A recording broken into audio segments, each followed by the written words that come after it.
Hello. It's Raimi, and today we've got some books to get to, okay?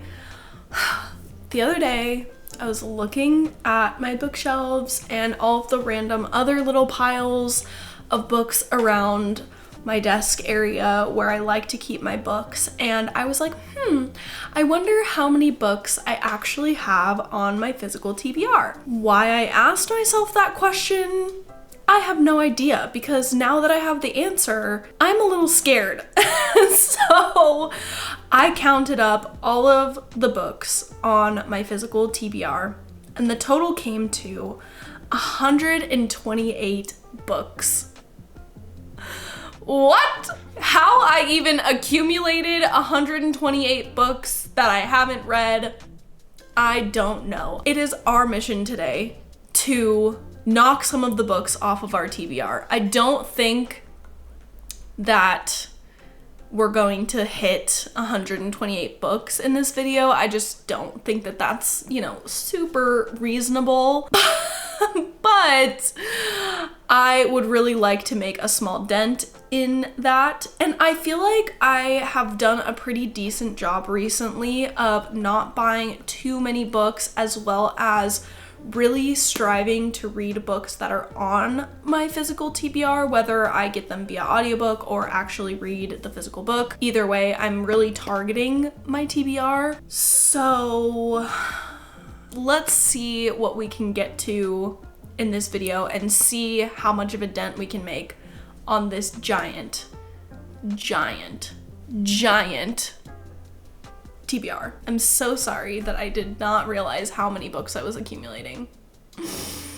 We have some reading to do.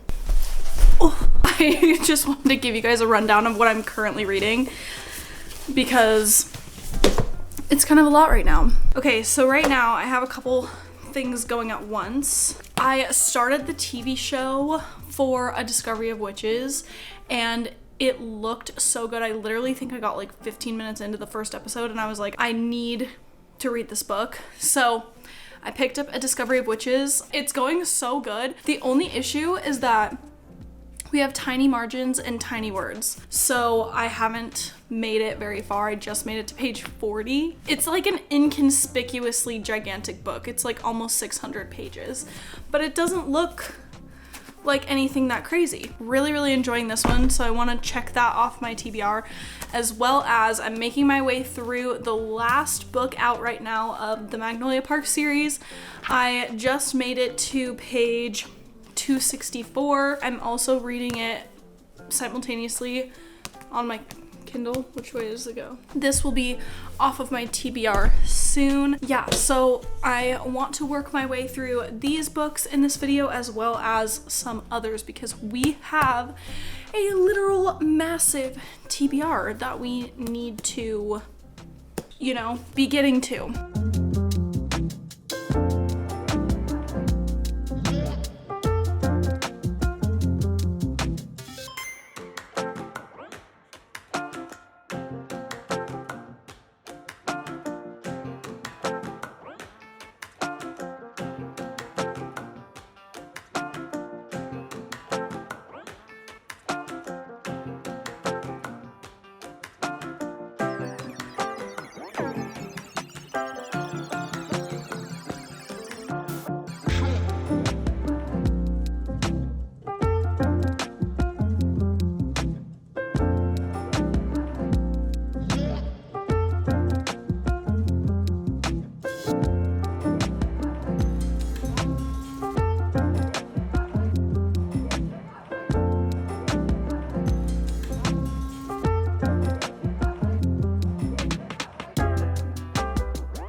This is how I go to bed every day. With my Kindle clicker. And I read like this. And I click through. Usually my hand's like deep under here though.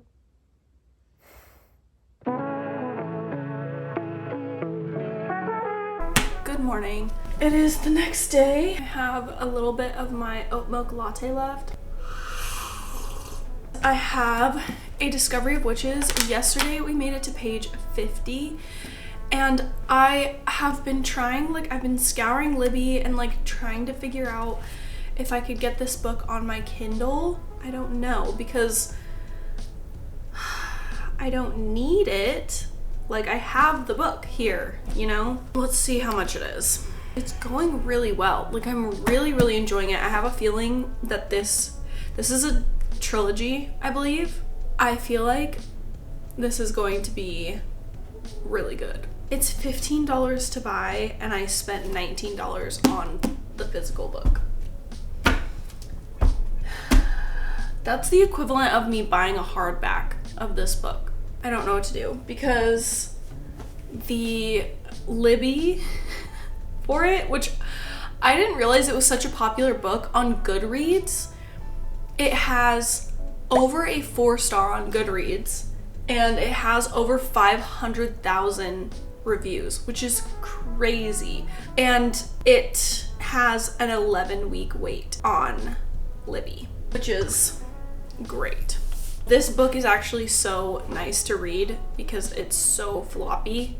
Like the floppiness is peak. It's literally just the text and the margins is really small. So I don't know. I will check in with you when I have read more. I haven't had an audiobook for the last 2 days since I finished Prisoner's Throne.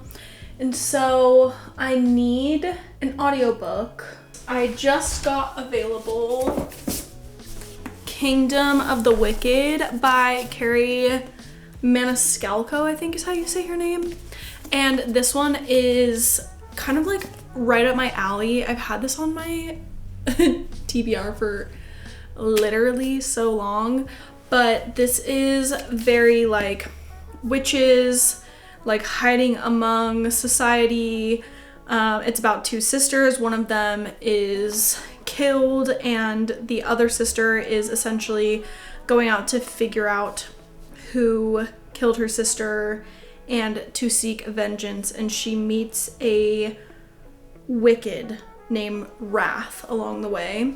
But I recently got Daisy Darker by Alice Feeney, and this sounds so good. It gives Clue vibes, it gives Agatha Christie vibes, and it's essentially set on an island that gets cut off from the rest of the world for 8 hours because the tide comes in and you can't leave the island. And it's this kind of estranged family that gathers together, and they come together for their Nana's birthday. Yeah, 80th birthday. They come together for Nana's 80th birthday, and then Nana's found dead.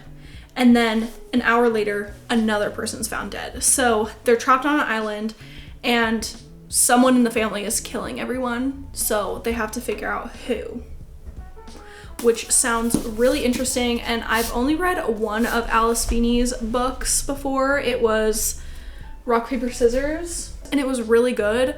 So like this kind of also is the vibe as well. So I might do this one and save Kingdom of the Wicked.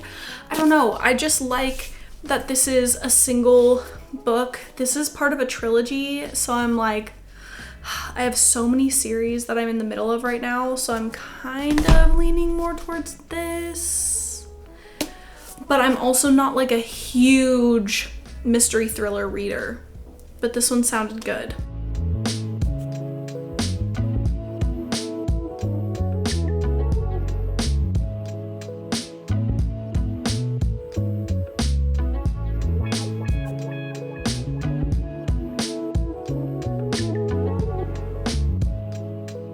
Have a little bit of an exciting update. I officially chose Daisy Darker. I don't know if I talked about that, but we have made it 50% of the way through, and it is a little creepy. Like I'm a little creeped out, okay? But like in a good way, I guess, meaning like the story is getting me. It's very much like more of a whodunit than like a psychological thriller like rock paper scissors, so it's really interesting to see Alice Feeney write in like still in the same vein but a little bit of a different style, so I'm really enjoying that. And then I also made it 50% of the way through Magnolia, and I am just like, this book is so long, it's almost 700 pages long, or no, it's over 700 pages long, and I'm like, there has literally been so much happening in this book that I don't even know what more could happen. Like, I feel like we hit the 50% mark, and I'm like, I could have seen this book ending here, you know, plus maybe a few other little things, but like, there is literally so much going on. Like, I don't even know, like, my thing is, I don't know what else could happen. Like, that, it scares me.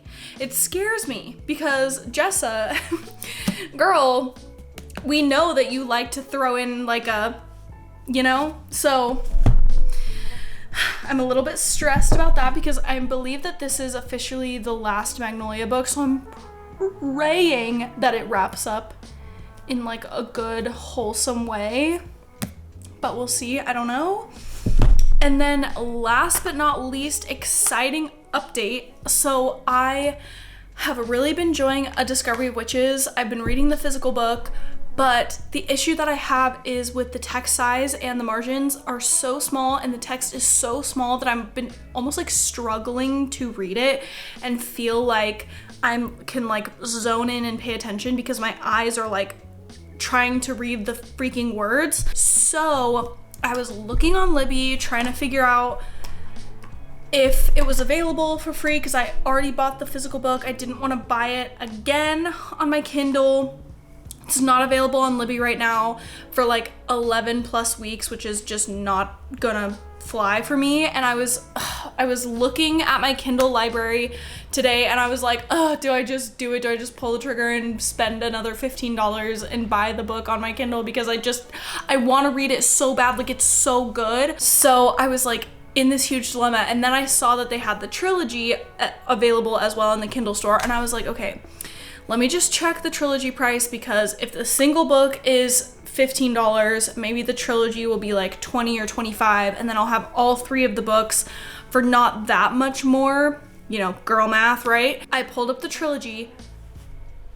It was on sale for $2.99. $2.99. I bought that so fast. So I have the All Souls trilogy now. I am literally so excited. Oh, my hair looks crazy because I just got out of the shower. I have not read for the last like 4 days because it has just been crazy busy. I have about 30 minutes to sit here and read right now before I need to get up and get going with the rest of my daily tasks, but I'm just feeling a little tired right now. So I'm going to curl up, I'm gonna set a timer, put on some music, and just relax and read.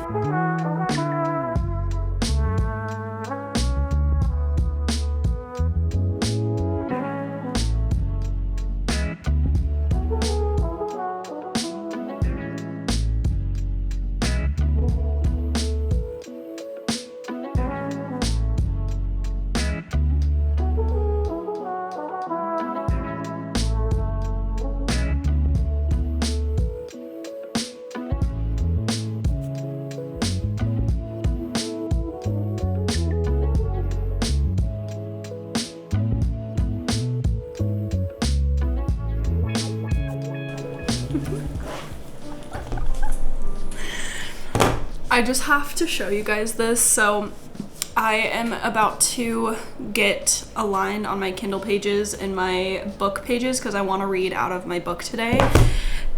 And I had to increase the text size when I was reading Discovery of Witches. The text was really small even on my Kindle for A Discovery of Witches. And so I increased the size, and then I went to go open up Magnolia Into the Dark, and I don't know what it says, so like don't read it just in case for spoilers, but just it looks ridiculous. 51. Okay, we're on chapter 50. And let's see. Perfect. We are caught up. I did do the like spine training, but this book is just so thick and hefty that I just don't think it matters. So whatever, it's fine. Also, I started using pictures of my husband as bookmarks and I'm obsessed. Favorite bookmarks I've ever had. I'm going to put on my smooth jazz music and drink my coffee and dive back into Magnolia because it's been a hot minute because I've been focusing on A Discovery of Witches, so.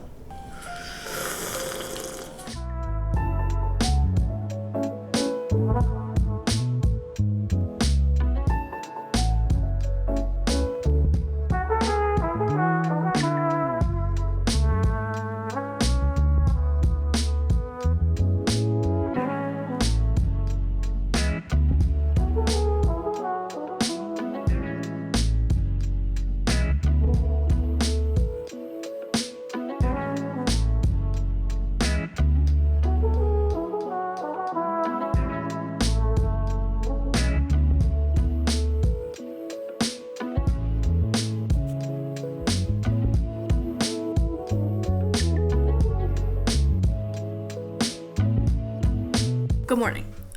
I just woke up.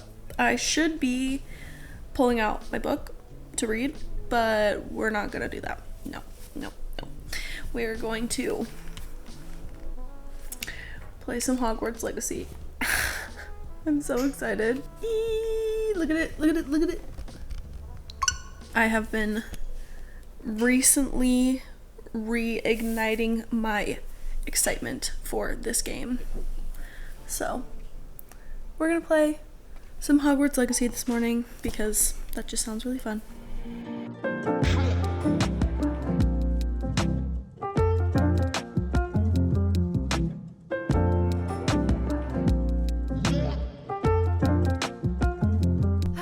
Hello. We have the oat milk latte in my current favorite mug that I thrifted. I am obsessed. Okay. We have officially finished Magnolia Park's Into the Dark. I finished it last night. I was going to film, but I was laying in bed with my whole like Kindle set up with my clicker and I was like, I'm just not pulling out the camera right now. That's not a vibe. I am sleepy and I just want to go to sleep. It was good. The ending was good, but it was just a little anticlimactic compared to the rest of the series. Just a little bit. It was just a little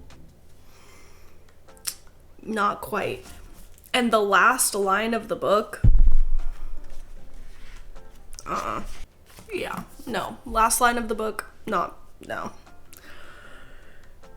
I guess I just, it didn't hit me quite as hard as I wanted it to. I think this was a great book, a great conclusion to the series. The way that like certain things reconciled, the way that things came about, finished off, all of that was incredibly satisfying and I felt like fit really well for the series and everything like zipped up, made sense, and I really appreciated that.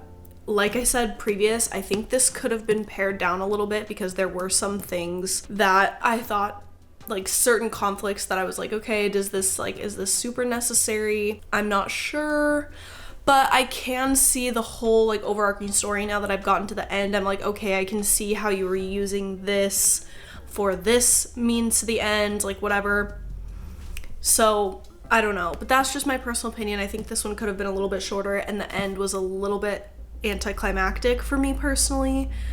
But overall, I have really enjoyed this series. I ate it up. I cannot wait for Daisy Hates 3. I am so curious. Overall, I think that all of these characters, the Magnolia Parks universe, will live rent-free in my head probably for forever. Jessa did an amazing job creating these characters that feel so incredibly real. Like, they feel like they could be part of our lives. They feel like people that we could be following, and, you know, like influencers or celebrities that we could actually be like, oh, what is Magnolia Parks wearing to the Met Gala? You know, like things like that. So I just thought she did a really good job with this. But yeah, kind of sad that it's over, at least for now. Kind of crazy. I felt like when I started reading this series that I was never gonna actually catch up, because they're huge books and it's a pretty extensive series. And yeah, we've officially finished the last published book, so we're fully caught up in the Magnolia Parks universe, just waiting for the next Daisy Hates book. I am officially calling this video because we sort of finished a handful of books. The only book that I did not finish from this video is A Discovery of Witches, because it's so freaking long. It's going really good and I'm enjoying the story and I'm enjoying the characters and the build-up and like all of the really intricate world building. It's essentially a mythical creature world that's paralleled with the real world, and there are humans and real world things taking place alongside of this other realm, witches, vampires, demons. And I really like our main character. I find her very complex and very interesting, but this is not going to be finished anytime soon, so this one unfortunately was not officially ticked off the TBR. I don't even remember if I really did a ton of talking about this book, but I did finish Belladonna. It gave me like if Bridgerton was a little bit fantasy. That's kind of the vibe that it gave me, which was very different than the vibe I expected going into it. I don't know what I exactly expected, but it was not this. I really liked Signa. I liked that she had a very big heart. I liked that she was essentially just searching for her place in the world and all of these other really interesting things happening around her and her peculiar qualities, I guess you could say. I really thought that the character of Death was very interesting in this book. I appreciated that there was mystery aspects kind of involved. It was kind of like a mystery fantasy, a fantasy mystery that took place in the Regency era. It was a very interesting mix of all kinds of different things, and I felt like that kept it very entertaining. Was it like one of the best books that I ever read? No, but I found it highly entertaining and I finished it pretty quickly. The only thing that I will say is sometimes with these YA books, I feel like they so toe the line on what is appropriate and what is not appropriate. And if I think about like a 13-year-old reading some of the things that were hinted at very overtly in this book, I think that I would find that a bit inappropriate. That's just my personal opinion. That's just my personal thoughts. So I really wish that young adult authors would just keep it young adult, and if they wanted to write about more spicier topics, then just write an adult book. I gave this book a 3.75 stars, so just under a 4-star. And then oh, there's a book that I'm completely forgetting. Hold, please. I feel like that's not very good when I like completely forget that I read a book. I feel like that kind of tells you something. I finished reading Daisy Darker by Alice Feeney. I was really curious about this because it gives me kind of Clue vibes where you're kind of chasing the killer around, being like, there are people continuing to die and they haven't figured it out yet. I definitely caught myself like looking over my shoulder once or twice while reading this because there were just certain things that were really creepy and eerie and like, you know, that whole thing.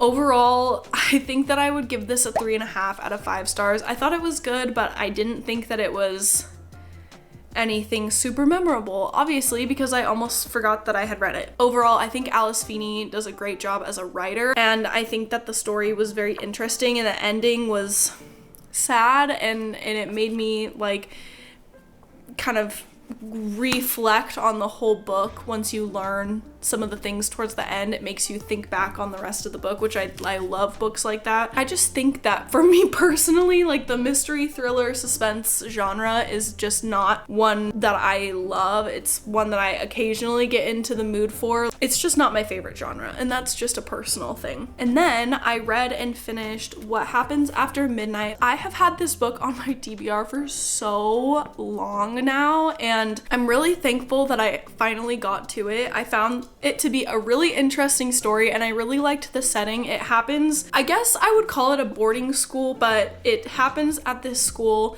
and the character Lily Hopper lives at the school because her mom is on staff, but she gets invited to participate in the senior prank. Essentially, she has to make a decision on whether or not she wants to participate. She is kind of a goody two shoes, so she's like, do I want to participate and like risk potentially getting in trouble, or do I want to like go out with a last hurrah? I don't know. The issue that I had with this book was, well, two things.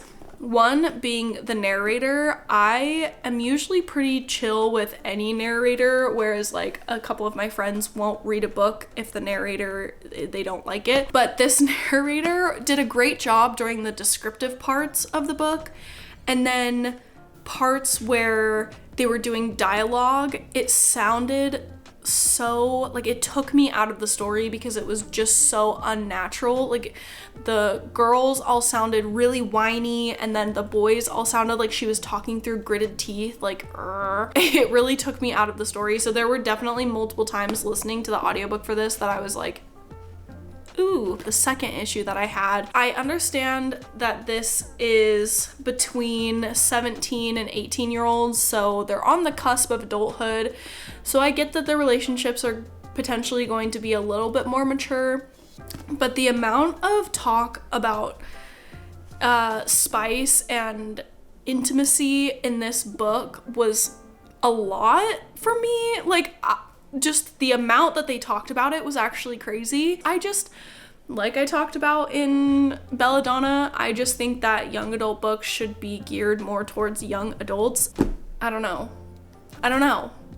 That's just, it just is a little strange to me. So I would probably give What Happens After Midnight, I would probably give this a 3 star. I'd give this one a 3 star. Last, but certainly not freaking least, I finished this behemoth of a book. Look at this thing. I feel like it's crazy that the Magnolia Park side of the universe is over. That just is so crazy to me. Like I had previously said, the end was a little tiny bit anticlimactic for me, especially the last line of the book was anticlimactic for me, but overall, I think that I would probably give this book, that is so hard, between a 4.5 and a 4.75. I don't think it hit the 5 star for me, but it's not saying that it's not good. It was so good. I think that Jessa does an incredible job with building these characters that just feel so incredibly real and so complex and interesting and make you curious about them and their lives and their outcomes. Like, 700 and whatever pages did not feel like that. It did not feel like, yeah, it took me a while to read it, but it didn't feel like it was just dragging on. The only part that did was probably the last little bit, and even then I was still entertained, okay? Like, I was still curious about what was gonna happen and what was going on. So I just think kudos to Jessa for being able to create such an interesting